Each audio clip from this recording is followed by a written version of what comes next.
The medical shuttle Caduceus 7 descended through violet clouds like a silver needle threading silk. Ethan Cross stood at the viewport, watching the alien world of Ethon Prime unfold beneath him, twin moons reflected in vast teal oceans, crystalline spires rising from ancient forest floors, bioluminescent rivers cutting through obsidian valleys. It was, by any measure, the most beautiful planet he had ever seen. It was also the most politically dangerous place a human had ever been asked to enter. Dr. Cross. His calm crackled. Mission command, 3 light hours away. We want to remind you that the Velathari are not signatories to the Galactic Medical Accord. You have no legal protection on that surface. If something goes wrong, then something goes wrong, Ethan said simply, and closed the channel. He had not come this far to be talked out of it. The Velathari were tall, nearly 3 meters, with silver-blue skin that shifted iridescent in direct light, for slender arms, and eyes like hammered copper. They had ruled this sector for 4,000 years before humans had even discovered fire. They were proud, ancient, and deeply, fundamentally distrustful of the younger species that had stumbled into their galactic neighborhood a century ago with their loud ships and louder opinions. They had never, in recorded history, asked a human for help. Until now. Queen Valetharuna received Ethan in a chamber carved entirely from living coral stone, the walls breathing with slow bioluminescence. She stood taller than any of her attendants, robes cascading like liquid starlight, copper eyes fixed on him with an expression that was equal parts desperation and barely contained pride. "You are the one they call a healer of sound," she said. Her translator worked smoothly, but Ethan could hear the weight behind each word, the effort it cost her to speak them to him. "I'm an audiological surgeon and neural engineer," Ethan said, keeping his voice steady. "I specialize in cochlear and neural pathway reconstruction. I was told your child. My daughter." The Queen's voice dropped by half a tone. "Not weakness. Something more precise than weakness. Valen. She is 7 cycles old. Since birth, she has lived in silence. Our healers have tried. Our technologies have tried. The neural pathway between her auditory cortex and her sound receptors." She paused, and something flickered across her copper eyes. "It did not form." Ethan nodded slowly. "Congenital auditory neuropathy.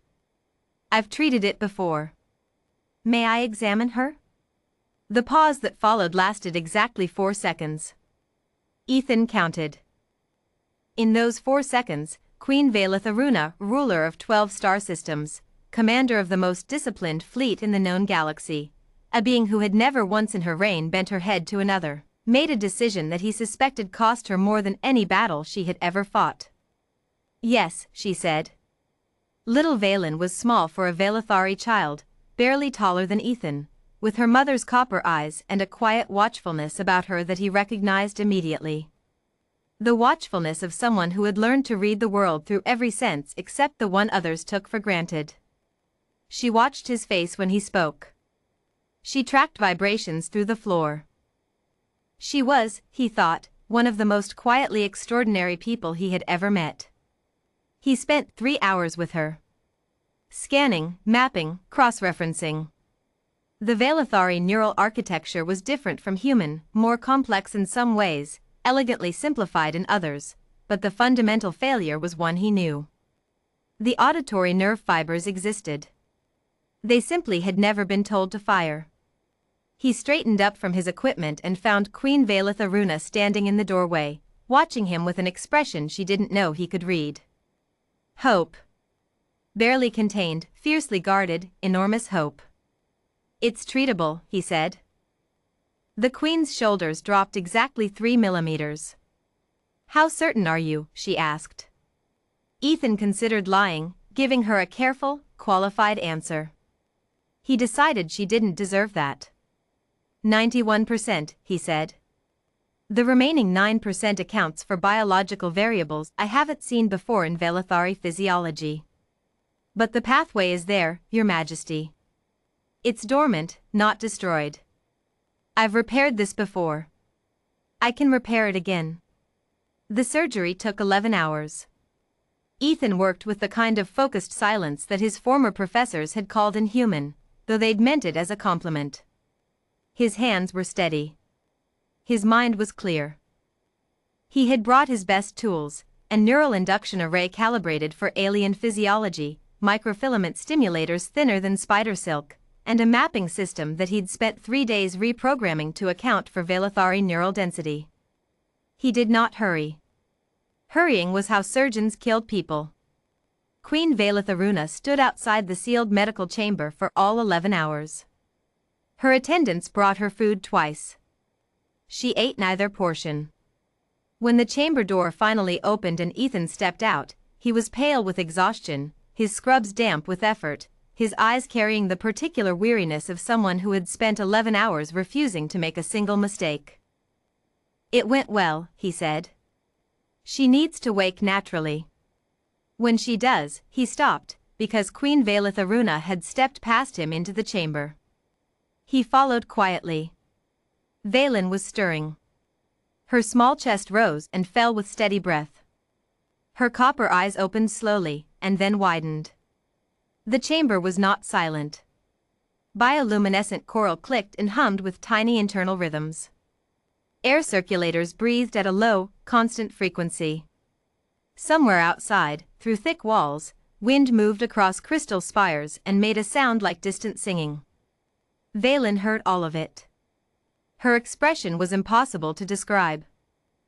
Ethan had seen that expression before, the first time a patient heard rain, heard their mother's voice, heard music, but it never stopped winding something tight in his chest.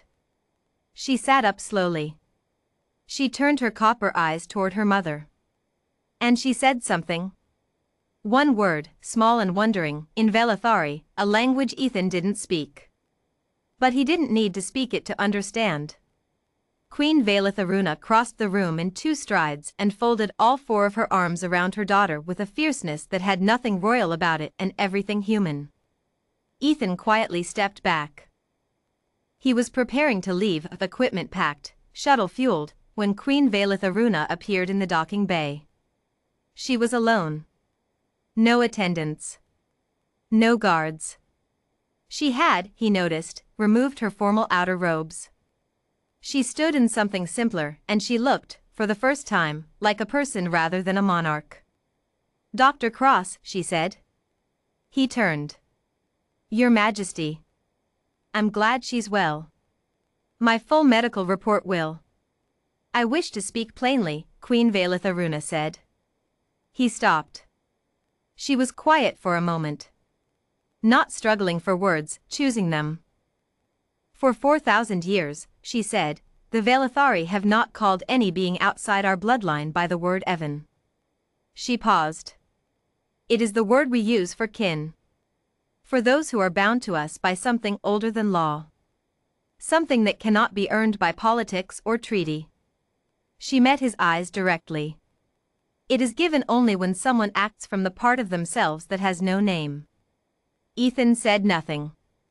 "You came to a world that offered you nothing," she continued. "No protection. No guarantee. No strategic benefit for your species. You came because my daughter needed something only you could give. You worked 11 hours without error. You gave my child her world back."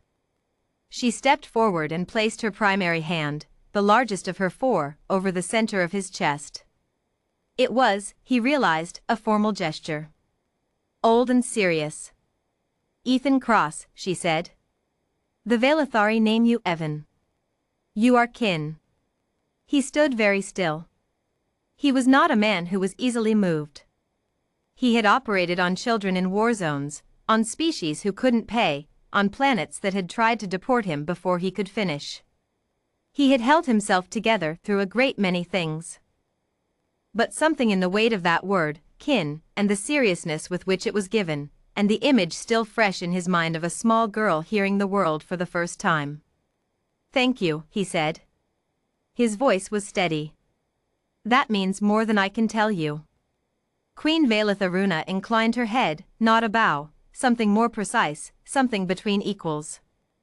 The Galactic Medical Accord, she said, and the faintest shift moved across her expression, something dry and dignified and almost warm.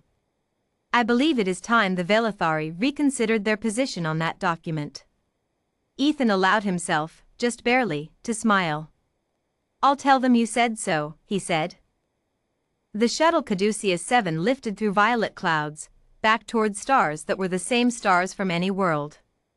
Ethan Cross sat at the viewport and said nothing for a long time. Somewhere on that planet below, a 7-year-old girl was hearing the wind move through crystal spires for the first time in her life. He decided that was enough. It was more than enough. It was everything.